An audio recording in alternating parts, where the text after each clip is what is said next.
N'insistez pas pour qu'on vous choisisse et ne choisissez pas quelqu'un qui n'a pas insisté. Je répète, n'insistez pas pour qu'on vous choisisse et ne choisissez pas une personne qui n'a pas insisté. Vous savez, si vous êtes dans une relation que vous avez l'impression que vous êtes en compétition, acceptez d'avoir perdu. Oui, rangez votre vie, rangez la petite dignité qui vous reste et donnez d'eau. Parce qu'en vérité, il y a des gens qu'on a mis en compétition, ils ont cru que c'était l'occasion de prouver leur valeur, de démontrer de quoi ils étaient capables, de montrer ce qu'ils savent faire. On ne vous choisit pas pour démontrer vos valeurs, on vous choisit pour qui vous êtes d'abord. S'améliorer au quotidien, c'est normal.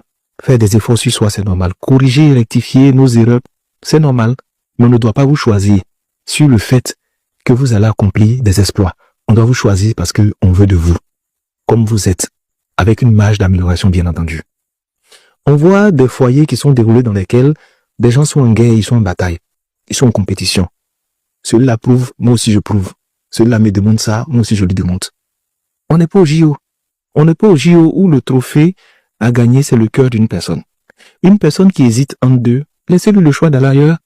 Parce que logiquement, votre choix ne doit pas être teinté d'hésitation. On ne doit pas douter.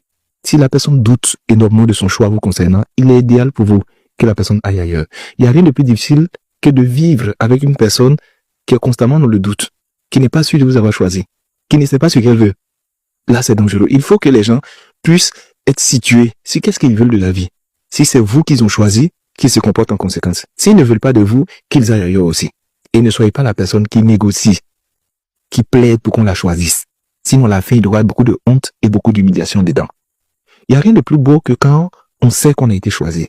Et surtout quand il y avait une compétition et que c'est vous qu'on a choisi. C'est bien. Vous ne devez pas rester dans la compétition pour qu'on vous choisisse.